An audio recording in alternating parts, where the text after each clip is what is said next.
de vous approprier un sujet de manière un peu isolée, ou est-ce que vous sentiez déjà que cette question-là allait faire l'objet d'une grande conversation publique mondiale et que la question universelle, en effet, a été l'objet d'une sorte de procès, je ne sais pas comment dire, d'une remise en question, disons, de ses fondements depuis maintenant 30-40 ans. Vous avez le sentiment de participer comme ça à un mouvement général à ce moment-là? Non, parce qu'à ce moment-là, si vous voulez, la question de l'universel ne se posait pas avec l'acuité qui est la sienne aujourd'hui. Aujourd'hui, si nous regardons le monde éditorial, si nous regardons les choses qui se publient, on voit en effet que la question de l'universel est une question brûlante, particulièrement d'ailleurs en France, parce qu'il y a un universalisme à la française qui n'est pas le même que la conception de l'universel que vous trouverez en Allemagne ou en Angleterre, etc. Mais regardons tous les ouvrages qui sont publiés aujourd'hui, l'ouvrage de Francis Wolff sur l'universel, l'universel en débat, l'universel en tension, François Julien qui a écrit un magnifique livre également posant la question de l'universel. Bref, depuis plusieurs années maintenant, quelques années maintenant, il y a tout ce débat autour de l'universalisme, de l'universel qui est posé par, disons, le moment post-colonial ou décolonial, comme on voudra, que nous vivons aujourd'hui. Ça n'avait pas cette acuité-là dans les années 80. Encore que je parlais de Bayreuth, j'y étais en même temps qu'un philosophe, qu'un écrivain, essayiste aussi, connu, le Kenyan Ngugi wa Thiong'o.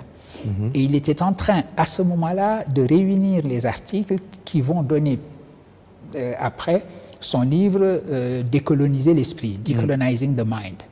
Et donc nous en parlions d'ailleurs. C'est la raison pour laquelle, dans l'édition américaine, anglaise de son livre, il parle de nos conversations.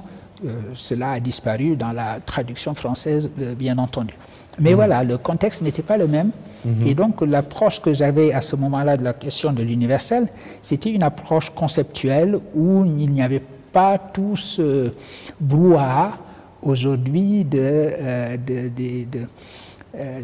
décolonial, du post-colonial. Alors, dans tous vos textes qui déploient cette question-là, vous citez souvent, évidemment, Léopold Sédar Senghor, qui estimait que l'orgueil d'être différent ne doit pas empêcher le bonheur d'être ensemble. Vous citez aussi souvent Aimé Césaire aussi, évidemment, qui lui-même défendait un universel décolonisé.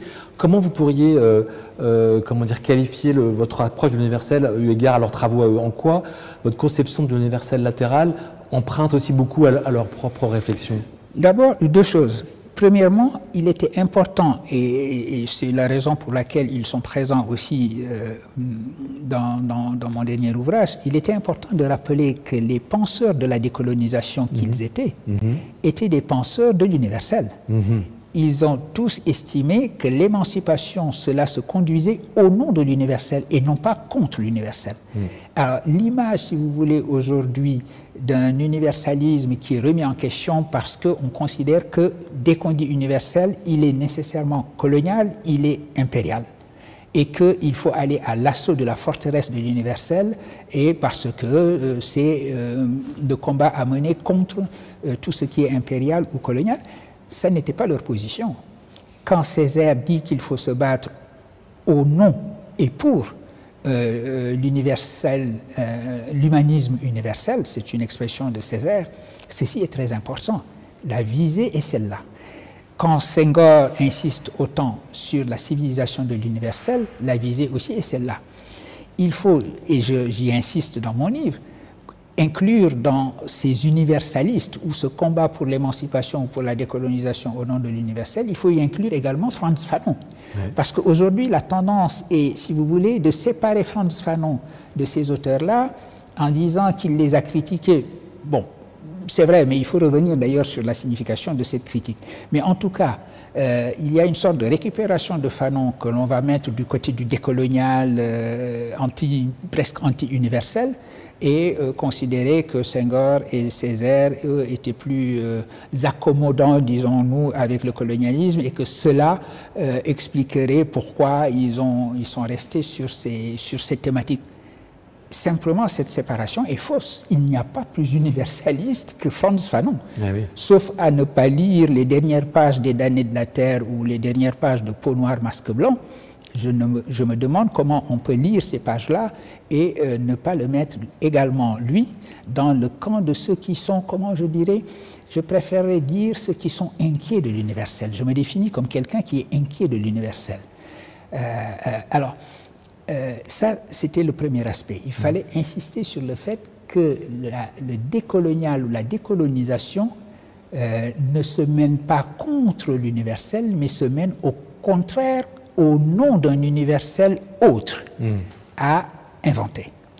Et c'est là que maintenant m'intéresse un autre aspect de leur propos, qui est le contenu. Quel contenu donner à cet humanisme universel? Quel contenu donner à la notion de civilisation de l'universel?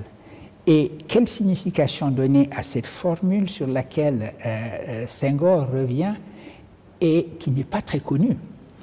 Aujourd'hui, j'ai cité cette formule, je l'ai mise en épigraphe de mon livre, je l'avais citée déjà dans des travaux antérieurs ou dans des interviews, et beaucoup de gens la découvrent à cette occasion-là. On connaissait de Senghor un certain nombre de formules qui étaient des formules que lui-même répétait souvent et que l'on répète toujours à son propos. On parlait d'enracinement et d'ouverture, civilisation de l'universel, évidemment, c'est une expression qui est très courante, mais on ne connaissait pas cette formule particulière, cette formulation qui est très importante, dans laquelle Senghor dit « mesurer l'orgueil d'être différent au bonheur d'être ensemble », et qui me semble un bien meilleur résumé de sa pensée que enracinement et ouverture, cette métaphore un peu végétale. Eh bien, pourquoi? Parce que cette formule nous dit deux choses. Elle affirme le pluriel du monde. Il faut être fier de sa différence, bien entendu, il faut avoir quelque orgueil de la différence que l'on représente et que l'on apporte dans un monde qui est un monde pluriel. Le pluriel du monde doit être affirmé et c'est ce pluriel qui est le pluriel de la décolonisation. La décolonisation, ça a été aussi le refus d'un monde qui serait homogénéisé et uniformisé par une mission civilisatrice, l'Europe qui aurait vocation à s'approprier le monde ou à briller sur le reste du monde. Évidemment, il fallait une insurrection du pluriel contre cette image-là. En même temps, il faut que ce pluriel, en effet, soit orienté, pour reprendre le terme d'Emmanuel Lévinas, en direction d'un horizon d'universalité.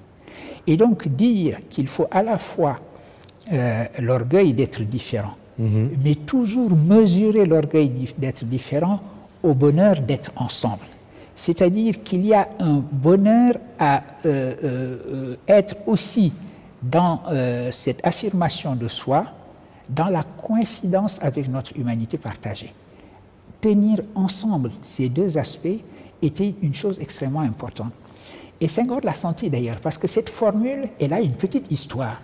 Ouais. Au départ, elle n'est pas de Senghor, elle est de la Vignette qui a été un gouverneur pendant la période coloniale, qui a également été à l'Anfome. Je crois qu'il a été l'un des premiers directeurs de l'Anfome.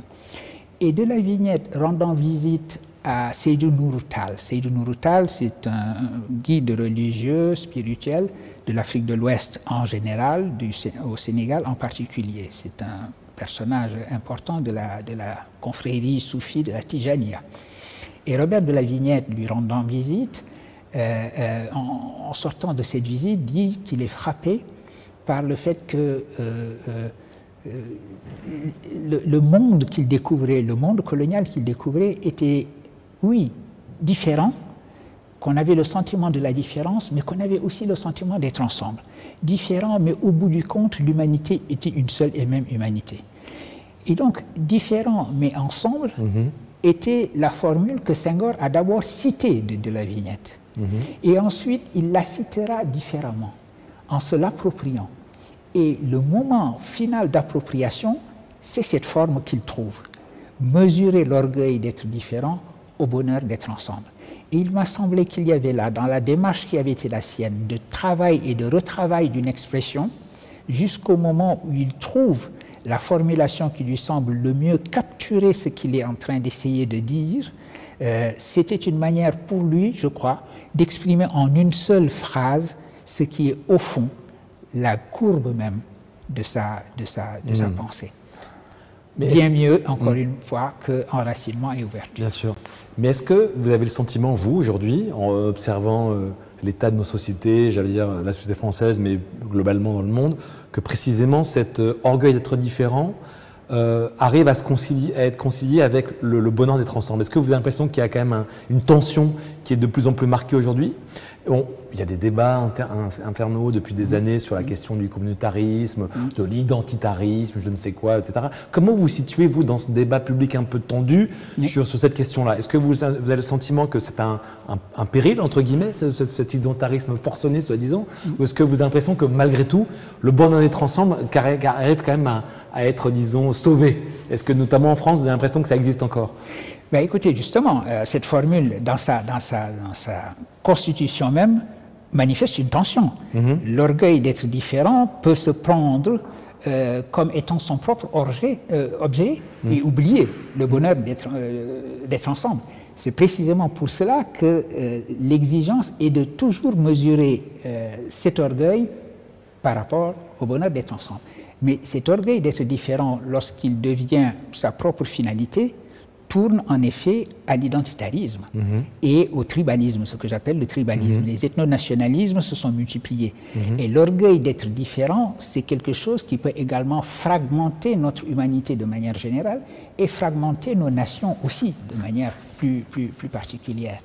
Et donc, on a une sorte de triomphe aujourd'hui des identitarismes, un triomphe de l'orgueil d'être différent qui oublie de se mesurer au bonheur d'être ensemble.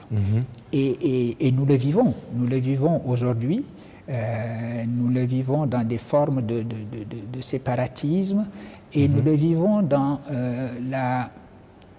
le fait que nous n'avons jamais eu autant les moyens techniques d'un espace public et en même temps, nous n'avons jamais eu autant l'impression que ces moyens techniques sont utilisés non pas pour la création d'un espace public, mais pour l'exaltation du tribalisme.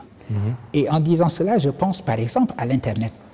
L'Internet qui est une manière de mettre en réseau l'humanité entière est devenu le lieu de tous les tribalismes, justement.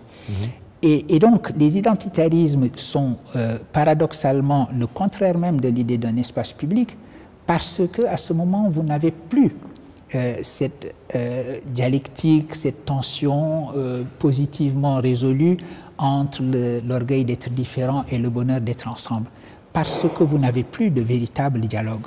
Vous n'avez plus ces possibilités, cette possibilité dont parlait Merleau-Ponty lorsqu'il comparait l'universel latéral à la possibilité de penser de langue à langue, pour citer le titre de l'ouvrage que j'ai consacré à la notion de traduction précisément. Au contraire, vous ne parlez plus et ne pensez plus de langue à langue, vous vous enfermez dans votre propre langue, dans la particularité de votre propre langue, et vous oubliez que un langage commun. Mais nous pouvons parler des langues différentes, c'est ça le pluriel du monde, mais il faut que nous ayons également un langage commun. Mais quand quelqu'un ou un groupe, peu importe, se définit par une identité, quelle qu'elle soit une identité sociale, historique, politique, de genre, raciale, tout ce qu'on veut, enfin voilà. Est-ce que pour vous c'est un obstacle à l'horizon de l'universalisme? Est-ce qu'on peut être à la fois attaché à une identité, quelle qu'elle soit, et tout en défendant l'universalisme? Vous pensez que c'est possible quand même? Absolument, il faut s'attacher à une identité. Mais parce que souvent, on entend le contraire. Il y a quand même une petite mélodie du moment où on attaque les identités au nom du fait qu'elles seraient, soi-disant, comment dire, justement, un obstacle à cette question universelle. Ben non, c'est absurde, parce que de toute façon, les identités sont là. Vous savez, un philosophe, vous l'avez cité tout à l'heure, vous avez rappelé le travail que j'ai fait sur Bergson. Philosophe comme Bergson nous rappelle qu'en effet, nous avons tout naturellement un instinct tribal. Et cet instinct, il est là. Il est donc un attachement instinctif ou instinctuel, dirons-nous, à ceux qui nous ressemblent, ceux qui parlent la même langue que nous, l'orgueil par exemple de sa propre langue, ceci est important, surtout quand on vient comme moi de pays qui sur ce plan-là ont été minorisés, de langues qui ont été minorisées. Aujourd'hui il y a un mouvement qui consiste à faire de nouveau des langues africaines, des langues de science et des langues de création. Et voilà une traduction de l'orgueil d'être différent. Voilà une manière positive de faire en sorte que la revendication de l'identité soit véritablement la traduction positive de l'orgueil d'être différent. En revanche, l'identitarisme, c'est autre chose. C'est par exemple de dire que mon expérience est singulière, mon expérience, la mienne et celle de ceux qui me ressemblent, est absolument particulière et qu'elle n'est partageable par personne. Cette idée que les cultures humaines sont des sortes de couloirs, chacun court dans son couloir et les couloirs ne se mélangent pas, on ne sort pas de son couloir, mais ça c'était la doctrine de l'apartheid. Et donc les identitarismes nous mettent dans un monde d'apartheid généralisé où chacun exalte sa propre expérience et dit surtout, comprenez bien que si ce n'est pas votre expérience, vous n'avez pas le droit d'en parler et vous ne pouvez pas de toute façon la comprendre. On en arrive même aujourd'hui à refuser qu'en littérature, par exemple, quelqu'un puisse se mettre dans la peau d'un personnage qui ne partage pas son identité. Alors, c'est une idée mortifère qui va à l'encontre de l'idée d'une littérature mondiale. Vous affirmez en gros, en disant cela, les identitarismes affirment l'impossibilité de la traduction comprise comme l'art de créer des ponts, l'art qui repose sur cette prémisse première que les cultures ne sont pas incommensurables, que les cultures se traduisent les unes dans les autres et que d'ailleurs l'histoire humaine est celle-là, cette histoire des traductions, cette histoire des métissages, cette histoire de rencontres. Et donc, s'interdire la rencontre culturelle en disant c'est de l'appropriation culturelle, voilà une manifestation de ces identitarismes qui va contre la parole humaniste à laquelle il faut tenir, me semble-t-il. Je suis humain et rien de ce qui est humain ne m'est étranger. Pour autant qu'une manifestation culturelle soit une manifestation culturelle humaine, elle est compréhensible et traduisible dans toutes les autres langues humaines. Est-ce que c'est comme ça qu'on peut comprendre le sens du titre de vos derniers livres, universaliser? En quoi le verbe, le fait de le mettre non pas sur un mot commun mais un verbe, ça désigne quoi comme idée? C'est un processus, c'est une quête, c'est une construction, c'est-à-dire c'est un mouvement. Comment vous pouvez définir le mot universaliser? All of the above, comme on dit en anglais. Tout ce que vous avez dit là, c'est à la fois la quête, etc. C'est-à-dire que universaliser nous indique que l'universel a forgé ensemble aujourd'hui, lorsque on a pris conscience de la fin de l'universalisme, c'est une pratique. C'est une pratique d'universalité, une pratique d'universalisation, plutôt que l'exhibition de quelque chose dont on dirait voici l'universel.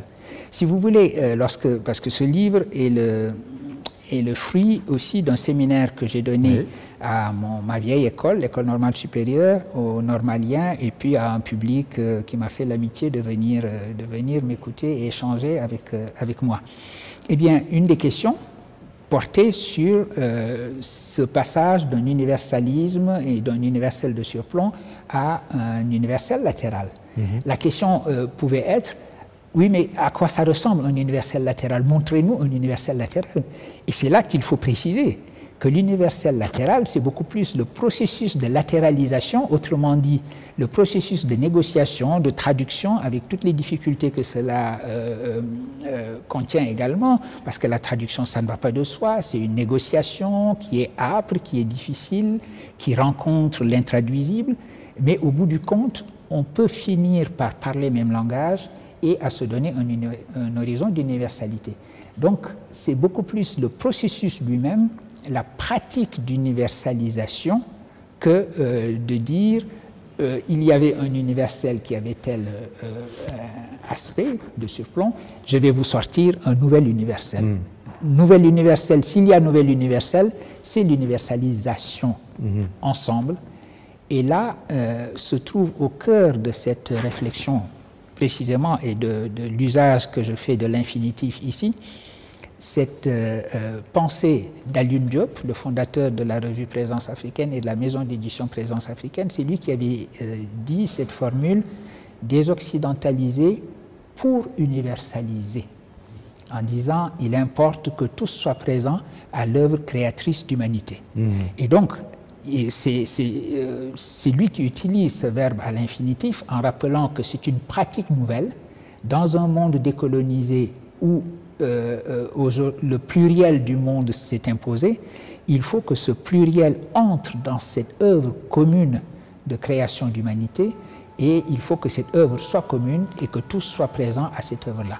C'est la raison pour laquelle d'ailleurs le latéralisme de l'universel comme concept philosophique doit se traduire en ce multilatéralisme diplomatique ou politique tel que les Nations Unies essayent de le mettre en place. On entend votre manière de défendre la catégorie d'universel de manière extrêmement féconde. Il y a un autre concept qui est lié à celui-là, je veux avoir votre point de vue là-dessus, c'est la question d'humanisme, qui est aussi un autre concept, entre guillemets, de la philosophie politique qui aujourd'hui, pareil, fait l'objet de grandes discussions. Qu'est-ce qu'être un humaniste aujourd'hui? C'est une longue histoire. Il y a un historien qui s'appelle François Artaud qui vient de sortir un livre là-dessus qui s'appelle Départager l'humanité, où il raconte comment l'humanisme s'est réinventé depuis l'Antiquité jusqu'à nos jours sur l'idée de dissocier, de séparer l'homme du non-humain, le Dieu du vivant, des catégories extrêmement aujourd'hui évidemment contestées, notamment l'humain et le non-humain. C'est l'humanisme du XXIe siècle, de cette manière, à dépasser cette séparation-là, suite aux travaux de Descola et tout ce qu'on veut, et de Latour et compagnie. Comment vous définiriez un humanisme du XXIe siècle, et notamment eu égard à cette question universelle? Comment vous pourriez articuler ces deux idées? Alors justement, je vais aller dans deux directions. La première direction, l'idée même d'humanité, qui est le premier de tous les universels. L'universel par excellence, parmi tous les universaux, l'universel par excellence, c'est l'humanité. Se donner l'idée qu'il y a une humanité, que nous sommes une seule et même humanité, et que nous devons transformer cette vérité en une véritable politique. Il y a toutes les raisons aujourd'hui de mener une politique d'humanité, puisque nous avons des défis qui nous commandent d'aller dans cette direction. Le défi sanitaire, le défi environnemental, tout cela nous commande une politique qui soit une politique de l'humanité dans sa totalité. Or, justement, ces identitarismes fractionnent et fragmentent l'humanité. Je cite un ouvrage qui est, de ce point de vue-là, tout à fait important. C'est l'ouvrage d'un philosophe de la droite la plus extrême, qui est Alain de Benoît, qui nous a quittés maintenant, évidemment, il faut le rappeler. Et il écrit un livre qui s'appelle « Europe, tiers-monde, même combat ». Ce n'est pas quelqu'un qui est tiers-mondiste particulièrement. Donc s'il invite le tiers-monde à un même combat que l'Europe, il faut se méfier de ce qu'il est en train de dire. Et en effet, c'est pour lui, quand il dit « même combat », c'est le combat pour que chacun reste chez lui. Le combat consiste à dire l'Europe aux Européens et puis il y a des humanités autres, chacun reste dans son couloir, pour reprendre l'image que j'avais utilisée tout à l'heure. Et il le dit de manière explicite, il dit qu'il n'y a pas d'humanité. L'humanité comme concept global, pour lui, ça n'existe pas. Il dit en latin que c'est un flatus vocis pur et simple. C'est un concept sans dénotation véritable, sans contenu véritable. Et il dit que quand on parle d'humanité, on est simplement en train d'additionner des humanités séparées, et c'est une humanité, une totalité zoologique, là encore, c'est un mot d'Alain de Benoît.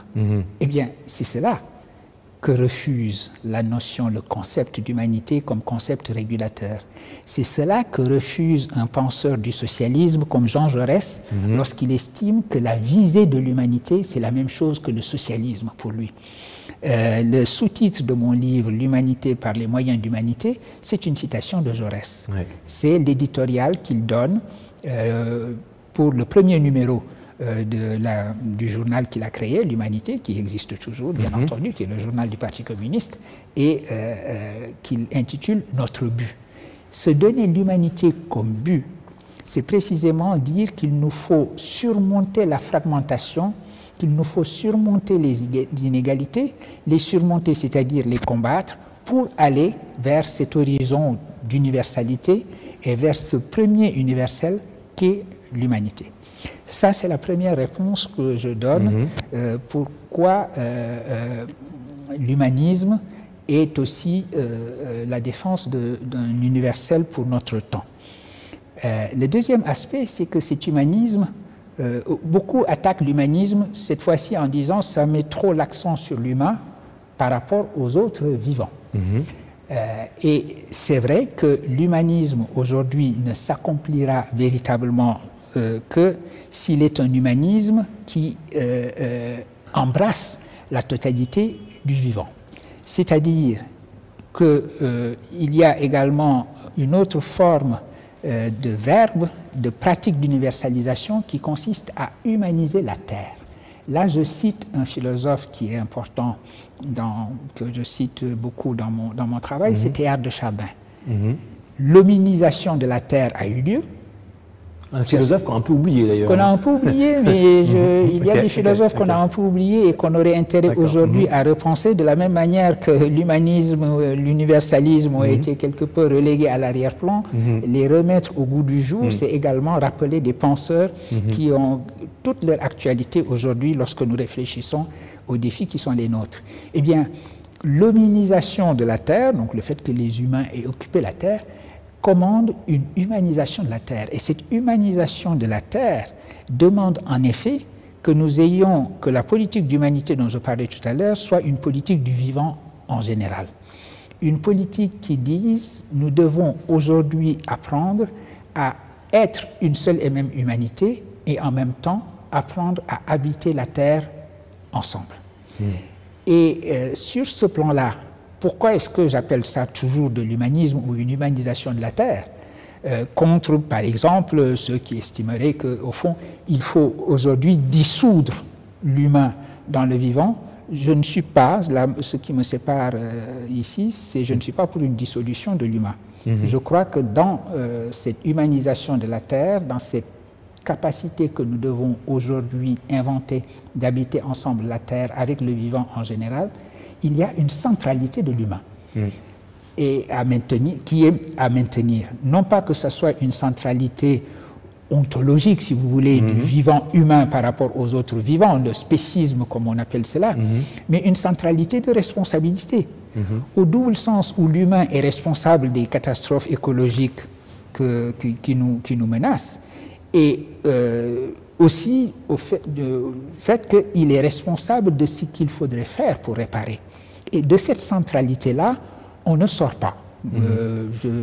Que l'humain soit au centre de cette échelle des êtres, de cette échelle du vivant, me semble être une position à tenir, et en tout cas, c'est celle que, pour ma part, je... Merci. Donc, un universalisme et un humanisme sont possibles aujourd'hui. Je voudrais juste avoir votre sentiment rapidement sur, pour rebondir un peu sur tous ces sujets qui ont une traduction toujours un peu bizarre dans le débat public, notamment autour de ce qu'on appelle aujourd'hui le wokisme, avec beaucoup de guillemets.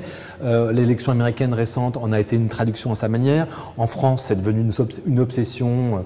Énormément de médias ont pris comme cible principale, soi-disant, les mouvements wokistes, etc. On prête même la défaite de Kamala Harris à son soi-disant wokisme. Comment vous comprenez cette bizarre querelle, un peu hystérique, pour le dire un peu vite, autour de ces questions-là, parce qui renvoie aux questions dont on parle aujourd'hui, finalement? Écoutez, je suis d'accord avec deux mots que vous avez employés. D'abord, hystérique, et deuxièmement, soi-disant. Parce qu'en effet, il y a une obsession du wokisme telle qu'on voit du wokisme partout. Et ceux qui vous disent « Ah, Kamala Harris a son échec et l'échec du wokisme », je ne sache pas qu'elle ait conduit une campagne électorale particulièrement woke. Sauf à considérer, par exemple, que lorsqu'elle dit que des droits ont été enlevés aux femmes et qu'il faut se battre pour que ces droits soient restaurés, le droit sur sa propre personne et sur son propre corps, sauf à considérer que cela est du wokisme. Ça n'est pas du wokisme. Et au contraire, elle s'est beaucoup appliquée, précisément, à ne pas mettre en avant son identité de femme noire, etc. C'est son adversaire qui en a parlé le premier. qui a dit mais elle est devenue noire brusquement alors que jusque-là je la croyais indienne ou elle se disait indienne. Le saucissonnage en identité et en identitarisme vient de cette droite qui est toujours prête à devenir extrême et non pas de cette gauche-là, dans ce cas particulier. Or, effectivement, lorsqu'on saute sur sa chaise comme un cabri, pour citer le général de Gaulle, en disant « walk, walk, walk », on n'est plus sûr du tout du contenu que l'on donne à ce terme-là. Et donc, il faut mener une réflexion philosophique précise sur les identités, le danger de l'identitarisme, la raison pour laquelle il faut à la fois tenir ferme le pluriel du monde et le bonheur d'être ensemble, c'est-à-dire un horizon d'universalité. Et cela, par exemple, est fait par des penseurs, des philosophes qui ont une position beaucoup plus sereine, beaucoup plus calme sur la question, sur ces questions-là. Je pensais ici en particulier à mon ami Alain Policard, qui a écrit qui a écrit plusieurs textes pour dire que le wokisme, qui a écrit plusieurs textes qui sont des textes philosophiques de réflexion et non pas des textes hystériques où on dénonce le wokisme sans qu'on sache très bien quelle est la dénotation que l'on met là-dessous. Voilà. Il y a un mot, un concept qu'on n'a pas cité, enfin que vous n'avez pas cité depuis le début de la conversation, qui est pourtant au cœur un peu de votre travail, qui est le concept de Bantu, qu'on peut traduire par faire humanité ensemble. C'est une idée que Nelson Mandela a beaucoup mobilisée dans son œuvre, dans sa vie. Comment vous pourriez définir l'importance de ce mot? Qu'est-ce qui traduit chez vous de fécond pour comprendre cette question de l'universel et de l'humanisme? D'abord, j'insiste toujours sur le fait que c'est un mot totalement banal dans les langues bantoues qu'on trouve. Alors, j'ai beaucoup d'amis qui sont bantous de différentes régions du monde bantou, parce que le monde bantou est très large. Il va de l'Afrique du Sud, évidemment, à l'Afrique centrale.